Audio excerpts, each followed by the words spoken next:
Mapet 2, Arts, Paglilimbag. Ito ang ating tatalakayin ngayong araw.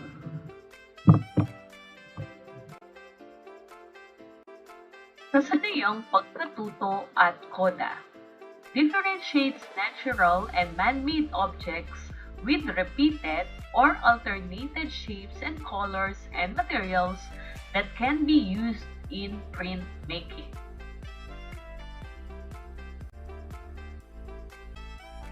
Ngayon ay may papakita akong mga larawan sa inyo. Nais kong suriin niyo sila ng mabuti. Ito'y mga halimbawa ng likhang sining. Ano sa tingin ninyo ang ginamit para mabuo ang mga likhang sining na ito?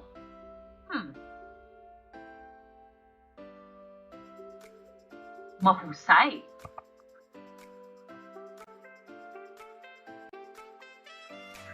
Alam nyo ba na maraming bagay ang maaari nating gamitin upang makalikha ng sining? Tulad ng mga sinabi ninyo kanina. Mula sa hinating gulay, palapan ng saging at marami pang iba ay nakagagawa tayo ng mga likhang sining. Kailangan lamang na palawakin natin ang ating imahinasyon. Tayo ay nakalilikha ng iba't ibang disenyo at nagiging malikhain.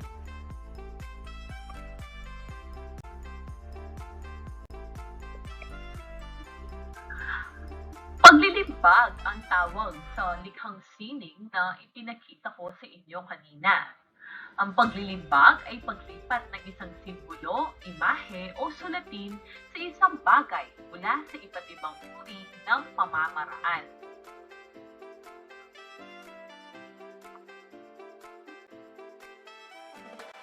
Sa paglilimbag, gumagamit tayo ng iba't ibang mga bagay upang maisalin ang isang disenyo. Sa tingin ninyo, sa likhang sining na ito, ano kaya ang ginamit upang mabuo ang disenyong bulaklak? Mahusay! Gumamit tayo ng kalamansi.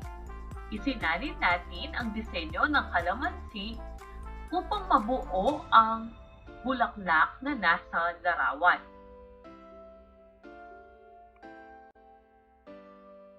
Sa ating ikalawang larawan, ano kaya ang ginamit upang mailimbag ang disenyong ito? Mahusay! Ginamit natin dito ay sapatos. Ang sapatos ay ginamit upang mabuo ang disenyong ito. Kailangan lamang na maging malikhain upang makabuo ng magandang disenyo sa inyong paglilimbag.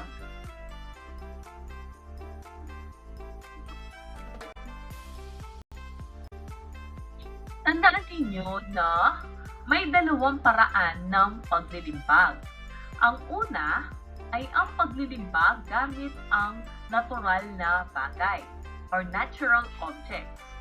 At ang isa naman ay paglilimbag gamit ang mga man-made objects.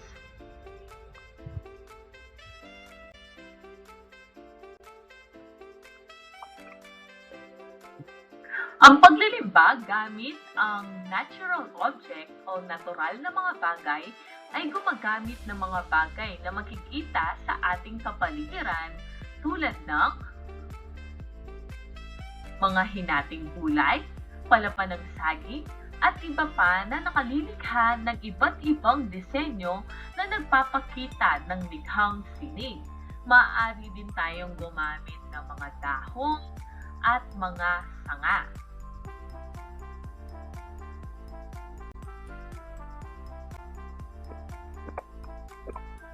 Ang paglilimbag gamit ang man-made na bagay o man-made objects ay gumagamit ng mga bagay na gawa ng tao tulad ng tela, papel, at styrofoam.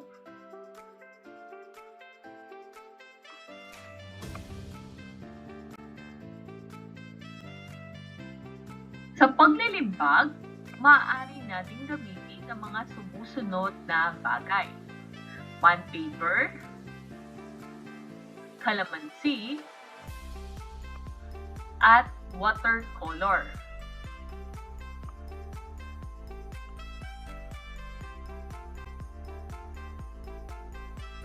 Narito naman ang mga pamamaraan sa paglilimbag. Una, hatiin sa dalawa ang kalamansi. Kalawa, pahiran ng watercolor ang hinating kalamansi.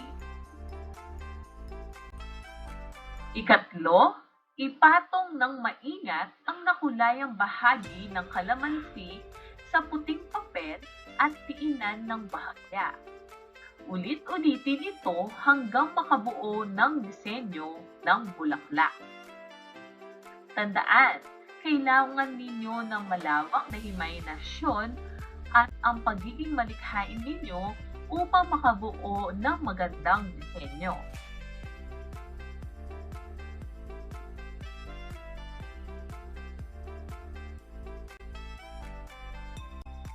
Ngayon ay magkakaroon tayo ng gawain. Nais kong kunin ninyo ang inyong lapis at papel. Gawain 1. Piliin ang titik ng tamang sagot. Number 1. Anong uri ng paglilimbag ang gumagamit ng mga bagay na katulad ng kulay at butas? Anong uri ng paglilimbag ang gumagamit ng mga bagay na katulad ng kulay at butas? A. Paglilimbag gamit ang natural na bagay. B. Paglilimbag gamit ang man-made na bagay. C. Paglilimbag gamit ang natural man-made na bagay.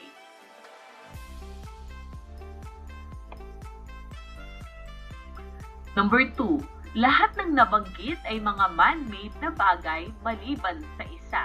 Alin ito? Lahat ng mga nabanggit ay mga man-made na bagay, maliban sa isa. Alin ito? A. Tela, B. Papel, C. Kalamansi. A. Tela, B. Papel, C. Kalamansi.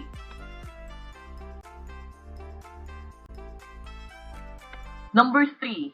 Ito'y isang likhang sining kung saan ang paglilipat ng isang simbolo, imahe o sulatin sa isang bagay mula sa iba't ibang uri ng pamamaraan.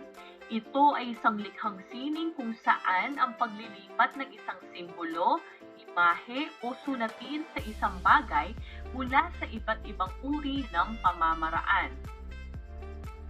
A. Paglilimbag, B. Pagbabakat, C. Pagkukulay.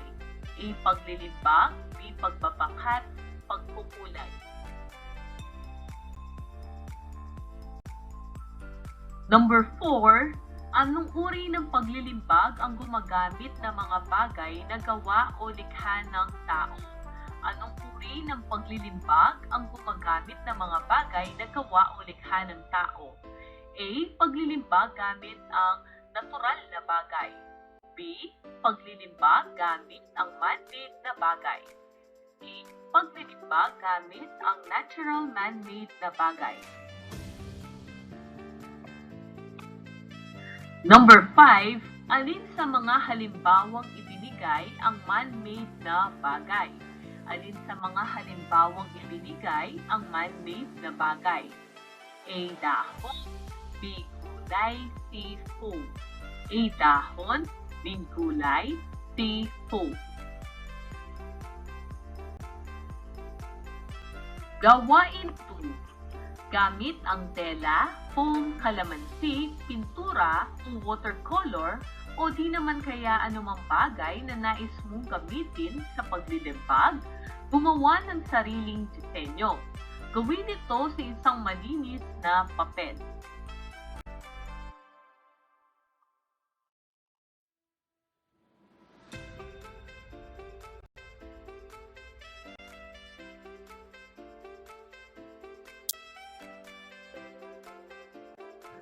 Mapet 2, Arts, paglilimbag. Itong ating tatalakayin ngayong araw.